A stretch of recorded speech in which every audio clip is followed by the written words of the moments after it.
Alonzo had a slow start in the first half, but you really got to go in the second half. Just kind of what was that spark that made you get going?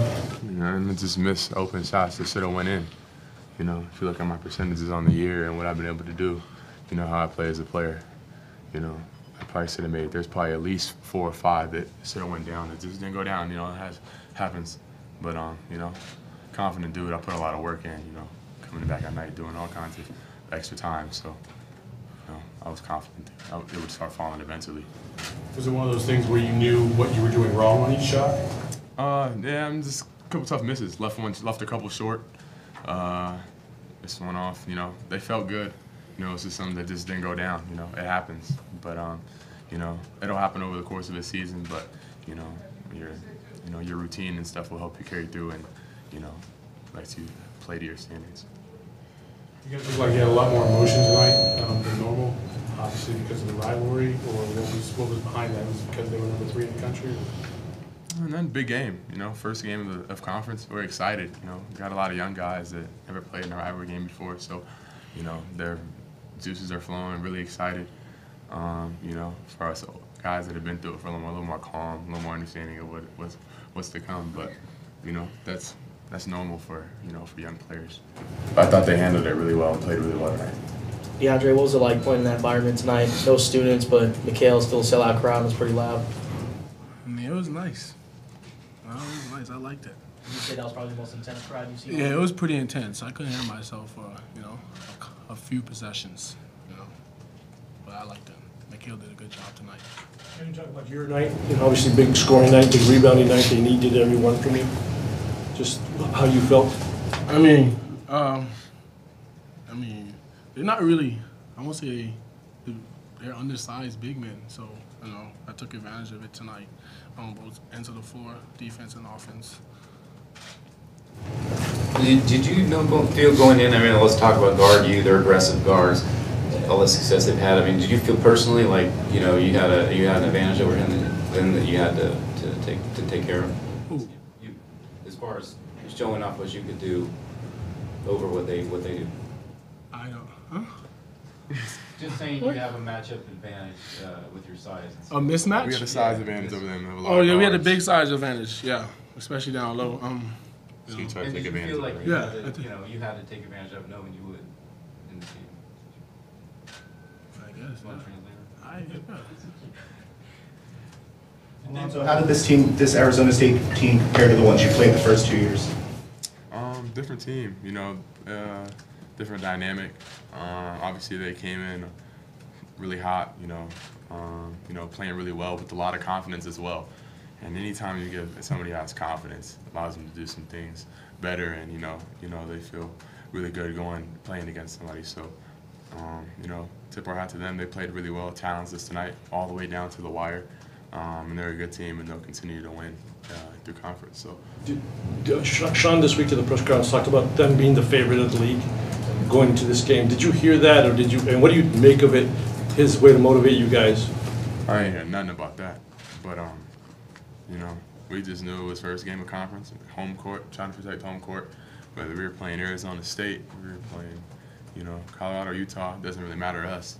We're trying to win every single game we go out and play. We expect to win every single game we go out and play, and we'll leave it as that. What kind of adjustments did you guys make in the second half? I mean, ASU was at one point, I think, 0 for 9 from 3. What was the key to that perimeter defense, improving on that side of the ball? Just a lot of talking. They do have a lot of movement, a lot of motion, a lot of dribble drive action. So, got to continuously talk with each other. You know, and got to really guard the ball, keep the ball in front of you, not get beat. You know, don't collapse on drives and give up shots to open shooters. So. It was really just about being really good and on perimeter defense and talking. DeAndre, on that technical foul, what did the ref kind of explain to you and how you got it? I think I got it on off-ball shove. I don't know. I mean, I just was getting grabbed and I like did this, you know, trying to move. I guess it looked wrong, but it was an intense game, so I don't know. Like you said, it's true. Obviously, with you got 17 more league games, but with all the talk about them being undefeated and number 3, I mean, at some level, does it give a little extra though going into a game like this? I mean, not for me, not for our basketball team. We expect to win. We know we're a good basketball team, you know. So regardless of who we were playing, we expect to go out there and compete at a high level and win. We knew it was going to be a tough game. We didn't expect to go out there and walk over them. We knew they were going to come in there and challenge us and play really hard. So glad that we played really well and were able to take care of our home court tonight. Alonzo, you obviously see DeAndre every day. How difficult do you imagine it is trying to prepare for him? If you can I don't think you really can, because there's nobody in the world nobody on any practice team that has somebody his size. So you can't really prepare for it when it comes in a game. It's a totally different thing. So you know, it's gonna be tough for every team. You know, this might be a weird question, but you're so understated. The game tonight, you played really well, and you kind of just another game. Do you feel that way, or is it kind of just you don't get excited? I mean, Coach Miller broke it down to us that, we should be playing like this every game. So, everything we did earlier in the season just scratched that out, Just, I don't know, we're just on the road right now just to get better and do what we got to do, get wins. So, do what you got to do.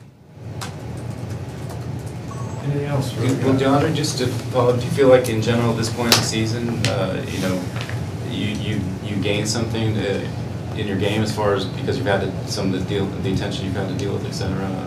I mean, I got stronger. That's about it. I think I got stronger, and my confidence is better. That's it.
Check mic.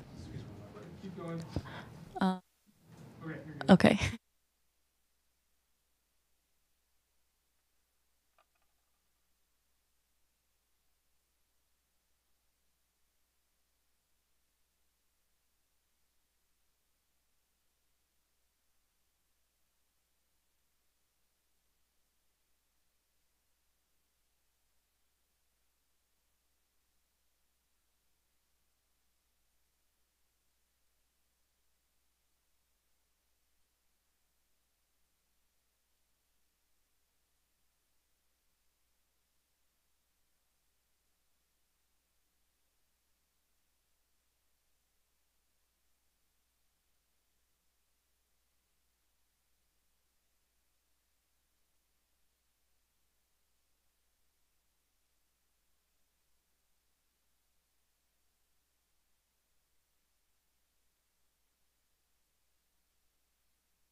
Well, it was really an excellent basketball game. Two teams competing very hard.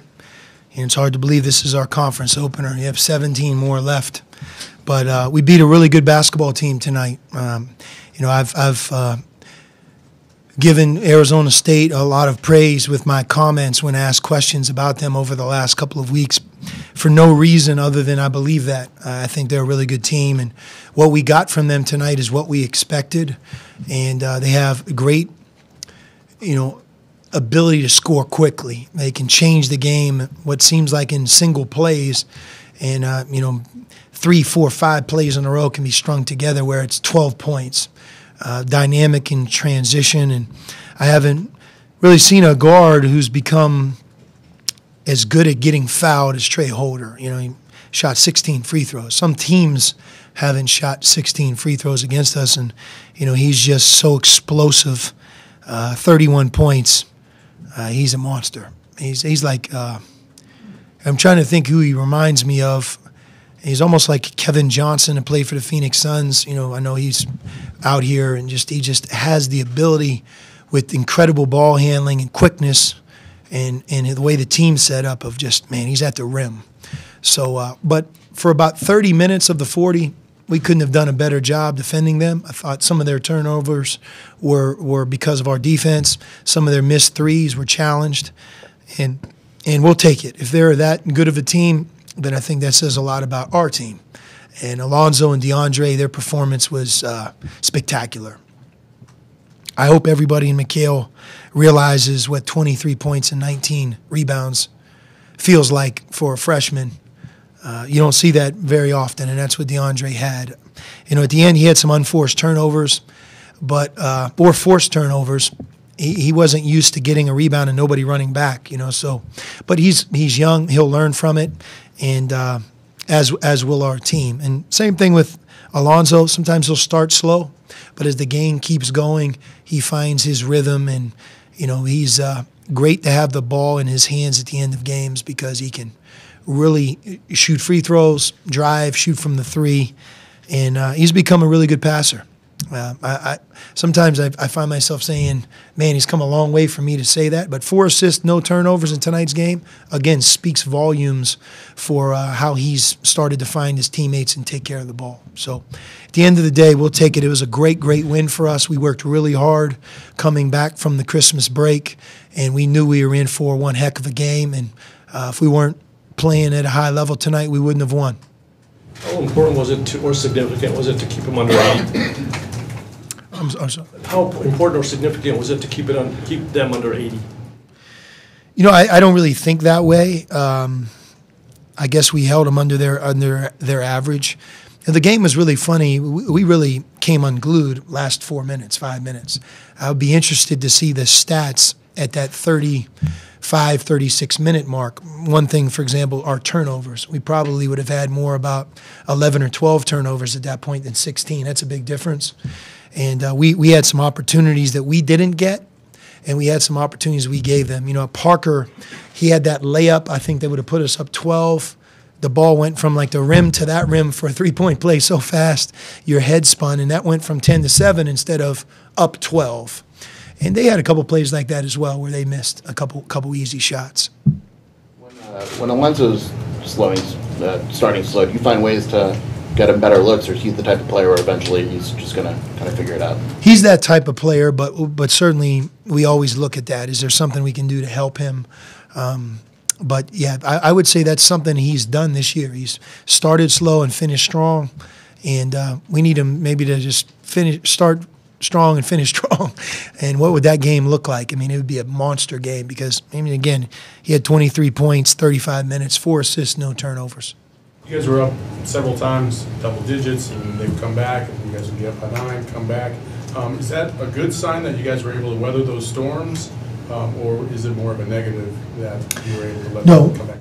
No, they're a really good team. We're not going to beat them by 20 points or 10, 15 points. I mean, for us to win that game going away, a lot of things would have had to really fall in place. The difference between the two teams isn't big enough for that game to go that direction. It was hard fought the whole time, and That's why they were undefeated coming into our game.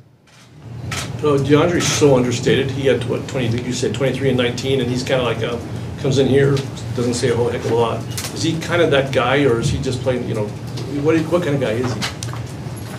You know, DeAndre has a great attitude. He's fun to coach. He's a really unbelievable teammate. He rises to the challenge. Big games bring out the best in him.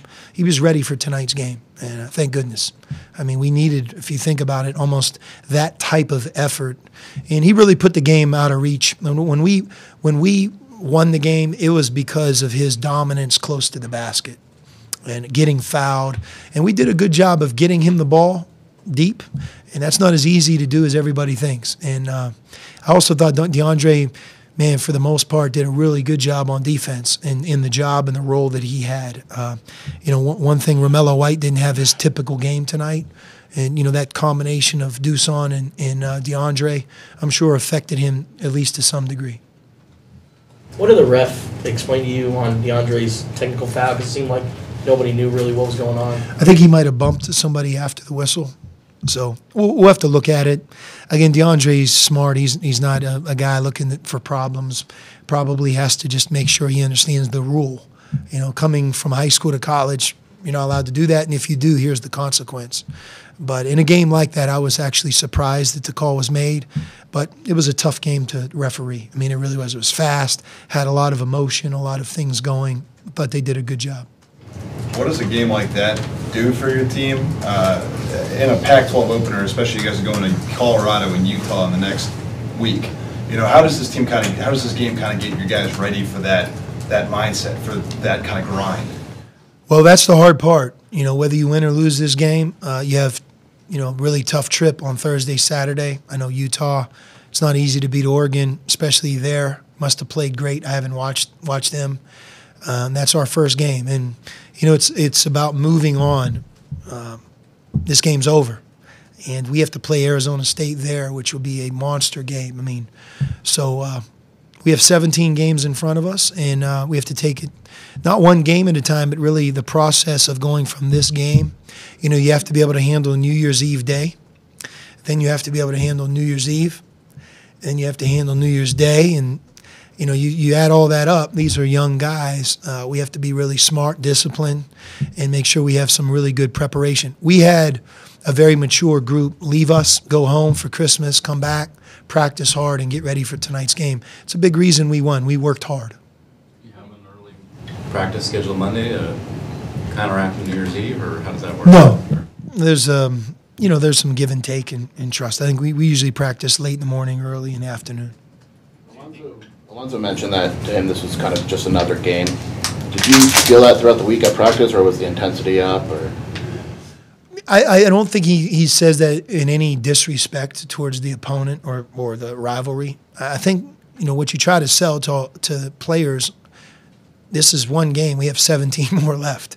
You know, this isn't a bowl game where you win, great, you lose, you're done until next year. It's the beginning of a long journey in a conference season. So not get too high, not get too low is probably what he meant by that comment, and that's what we really tried to stress to those guys. Given everything that was said before this game, did you think the contest itself kind of lived up to what everybody thought it was going to be? It felt to me like a really good game.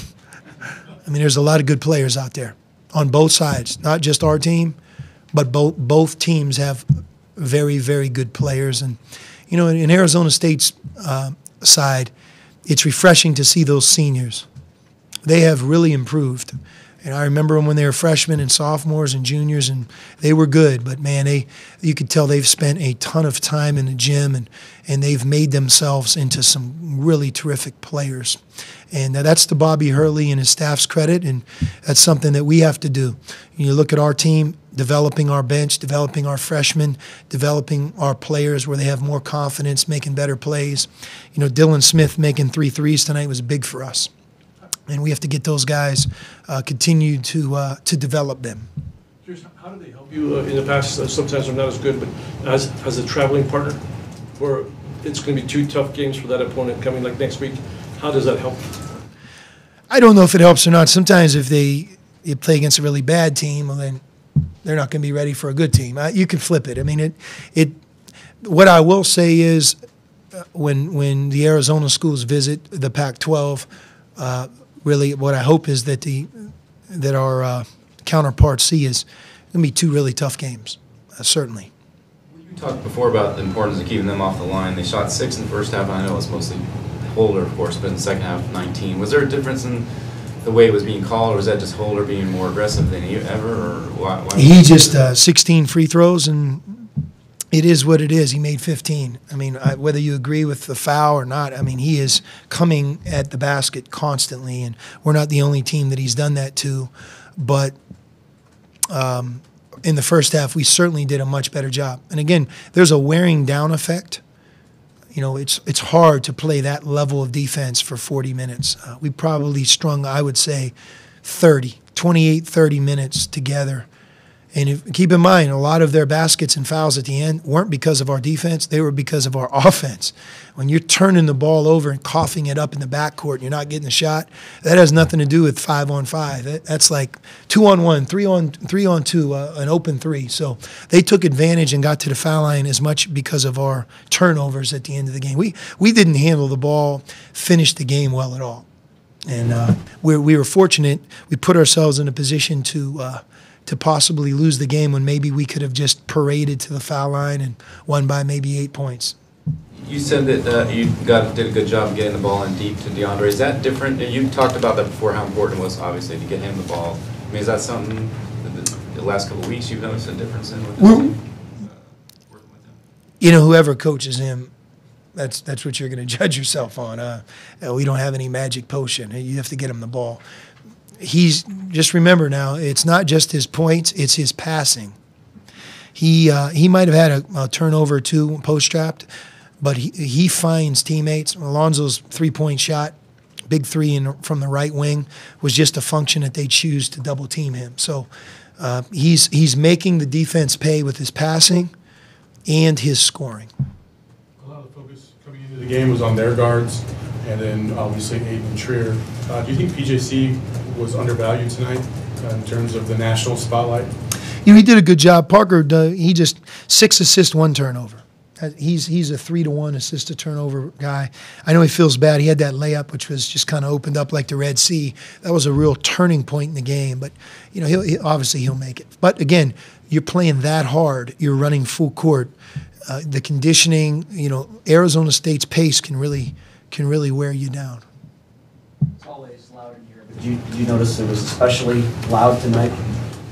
You know, our crowd is one of the best crowds in the country. Night in, night out. Doesn't matter if the students are here. Doesn't matter if they aren't. They're the best, and we appreciate what they mean to our home court advantage. And they're also one of the most knowledgeable crowds in the game.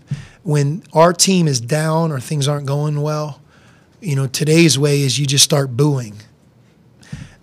And our crowd senses that we need a pickup, and that's when they a lot of times will get the loudest, which is remarkable. Not a lot of crowds are like that, and but that's a tribute to Coach Olson and the history of this place. They've seen so many good teams, big games for decades that they know what to do and how to do it, and we needed them tonight, and they were there. Moving forward, being a traveling partner with a team that you could be in a potential conference race with, do you think it'll add anything that you guys play essentially the same conference schedule now? I mean, it'll be fun for our fans, but we have to take it one game at a time. We always have them as our travel partner, so it's not that different for us. Anything else?